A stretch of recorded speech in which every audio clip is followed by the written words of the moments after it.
Getting to the major leagues in this, his 7th pro season, was certainly a goal for Caleb Gindl.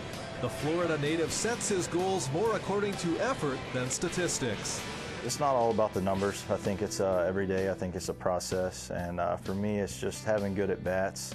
I don't focus so much on every year hitting 300 and those type things. I just focus on every day coming out here, playing hard, giving 100%, and just giving it everything I got.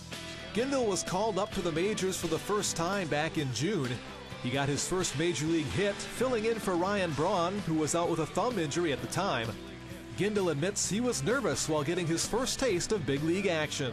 The first few times there was a lot of nerves, especially running out on the field, playing defense. Not so much hitting, but when you get out there on the field, it was definitely nervous the first few times, but just slow the game down, know that you belong, and I think that was the biggest thing.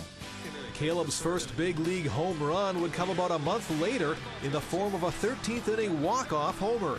It was a huge moment for a guy who's sometimes been overlooked because of his size. At 5'7", Gindl is one of the shortest players in the majors. That's always gave me kind of an edge to prove people wrong. You know, I'm not too small, I'm not too short, so I guess that's probably the only thing that, you know, as far as baseball goes, that I've had overcome. Gindl put up steady numbers throughout his time in the minor leagues, but says he would get down on himself when things weren't going well. Yeah, I think the biggest thing, and it was hard for me to learn, is to stay even keel in this game. And I know when I was younger, coming up, I'd get real aggravated, and if I was doing good, everything was fine. If I was doing bad, I'd really get frustrated. But, you know, Mikey Guerrero told me one time, stay even keel. You know, just no matter what happens in the day, stay level-headed, and I think that's one thing that's really helped me. As for being a professional, Gindl says it has to do with work ethic and attitude. Go about your business every day with a good attitude and come in and get the job done, work hard, stay focused. Because the season lasts longer in the majors than the minors, Caleb will be ready for some time off.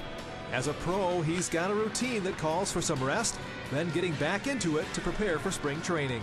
The season ends, I usually go home, take a month off, just kind of lay back and have some hobbies. I like to hunt and fish and things like that, so that's what I do. And then usually around middle of November, you start back up, start training, working out a little bit, and then start hitting. You know, December rolls around, so that's kind of the process for me.